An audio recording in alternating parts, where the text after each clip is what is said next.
آپ لوگ کہتے ہیں کہ بابوں کو چھوڑ دو، مگر خود آپ بابوں کے مقلد ہیں، جن میں سے 2 بابوں کے نام لکھے ہیں، شیخ ناصر الدین البانی اور شیخ زبیر علی زئی۔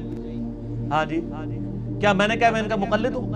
انہوں نے کہا جی آپ ان کے مقلد ہیں، نہیں کوئی اندر تقلید کر رہے ہیں۔ نہیں، ہمارے 90% مسائل تو بخاری مسلم سے ثابت ہے، جس کے لیے ہمیں کسی کی تحکیم کی ضرورت نہیں رہتی ہے۔ ان لوگوں کی تحکیم کی ہمیں ضرورت اس لیے پڑی کہ اہل حدیث جو ہے نا، ان کے یہ بابے ہیں۔ اہل حدیث کو جب ہم کوئی حدیث پیش کرتے ہیں، وہ کہتے ہیں حدیث ہی ضعیف ہے، تو ہم پھر کہتے ہیں شیخ البانی نے صحیح کہا، شیخ زبیر علی زئی نے صحیح کہا۔ اچھا، وہ کہتے ہیں ٹھیک ہے۔ وہ بریلوی دیوبندی تو کہتے ہیں جو کچھ کتابوں میں لکھا ہے سب کچھ صحیح ہے، وہ تو سیاہ ستہ کہتے ہیں ان 6 کتابوں کو۔ اہل حدیث ان کو سیاہ ستہ نہیں مانتے، وہ کہتے ہیں صحیح ہے، صرف بخاری مسلم ہے، باقی 4 سنن اربع ہیں، وہ کہتے ہیں کتب ستہ ہے۔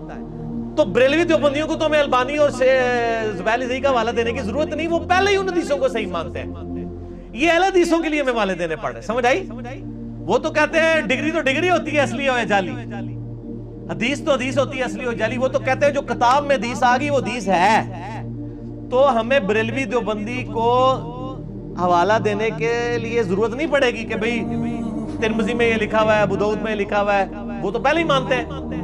ہاں، اگر امام ترمذی یا امام ابو داؤد خود لکھ دینا کہ یہ روایت صحیح نہیں ہے، وہ تو ہم پھر پیش کریں گے نا، کیونکہ جس پہ تکیہ تھا وہی پتے ہوا دینے لگے۔ اگر امام خود ہی کہہ رہا ہے روایت جعلی ہے، پھر تو ہم اس کا حوالہ دے رہے ہیں، ہم البانی کا یا زبیر علی زئی کا تو نہیں دیں گے۔ البانی اور زبیر علی زئی رحمہم اللہ کے حوالے ہم دیتے ہیں اہل حدیث کے لیے، کیونکہ وہ اپنے آپ کو سمجھتے ہیں ہم ذرا علمی لوگ ہیں، تو پھر ہم نہ میں وہابی نہ میں بابی، میں ہوں مسلم علمی کتابی، میں علمی کتابی بندوں ہوں، میں ان کو کہتا ہوں چلو یار یہ تمہارے لوگوں نے اس کو صحیح کہا ہے، ٹھیک ہو گیا جی۔ یہ اہل حدیث کے لیے والے ہوتے ہیں، دیوبند بریلوی کے لیے نہیں ہوتے۔ تو آپ ہماری مجبوری سمجھیں، ٹھیک ہے؟ جس طرح ہم یعنی اگر کسی شیعہ کو حوالہ نہج البلاغہ سے دے رہے ہیں تو آپ ہمیں گلہ نہیں کر سکتے آپ نے نہج البلاغہ سے حوالہ کیوں دیا، اس لیے کہ ہم اپنا موقف ان کی کتاب سے ان کے سامنے رکھ رہے ہیں۔ اس کا یہ مطلب نہیں کہ نہج البلاغہ میں جو کچھ لکھا ہے میں اس کو صحیح سمجھتا ہوں۔ اس میں ایک چیز کلیئر کر دیں، آپ نے بات فرمائی ہے نا کہ یہ جو اہل حدیث ہیں ان کو کتب اربع کہتے ہیں، اور جو دیوبندی بریلوی ہیں وہ ان کو سیاہ ستہ کہتے ہیں۔ تو یہ مطلب ان کی پھر کس طرح مطلب ان پہ عمل تو ممکن ہی نہیں ہے، تو اختلافی جہاں روایات تو کیا کرتے ہیں اس پہ؟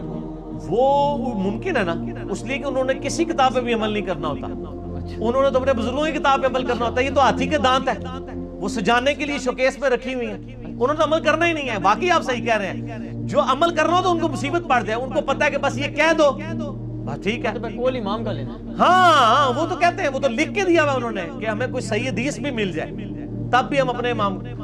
یار تفسیر عثمانی میں دیوبندیوں کی چھپی ہوئی ہے، جہاں آتا ہے نا کہ وہ رضاعت کی عمر جو ہے وہ دودھ چھڑانے کی 2 سال ہے، وہ کہتے ہیں امام حنیفہ کہتے ہیں 2.5 سال ہے، قرآن کہتا ہے 2 سال ہے۔ ہو سکتا ہے امام حنیفہ کے پاس بھی کوئی دلیل ہو، چلو حدیثوں میں تو آپ کہہ سکتے ہیں حدیثیں کچھ گھوم گئی، کہتے ہیں نا ساڑھی گھوم گئی ہیں، وہ بھی جھوٹ ہے، وہ تو ترک تھے، حدیثیں تو بڑی تھوڑی ہیں، نبی اسلام کی 10,000 سے زیادہ حدیثیں نہیں ہیں، وہ تو طریق ہیں، ترک کئی زیادہ ہیں، ایک حدیث کے 700 ترک ہیں، مثلا 36 میں نہ دیکھ لیں۔ تو وہ قرآن کے خلاف دلیل امام حنیفہ کے پاس کوئی اور قرآن تھا، نعوذ باللہ، وہ تو قرآن کی آیات ماننے کے لیے تیار نہیں ہے۔ مجھے بتائیں پاکستانی قوم ایاک نعبد و ایاک نستعین کو ٹرو سپرٹ میں ماننے کے لیے تیار ہے؟ باقی تو چھوڑ دیں، قرآن کے پہلے صفحے کو ٹرو سپرٹ میں ماننے کے لیے تیار ہے کروڑوں لوگ، ان کو آپ بخاری مسلم کے حوالے دیں گے، اور جو قرآن کو ٹرو سپرٹ میں ماننے کے لیے تیار نہیں ہے، قرآن مظلوم کتاب ہے ان کے سامنے، تو ایسے ظالم ہیں ان میں سے اکثریت۔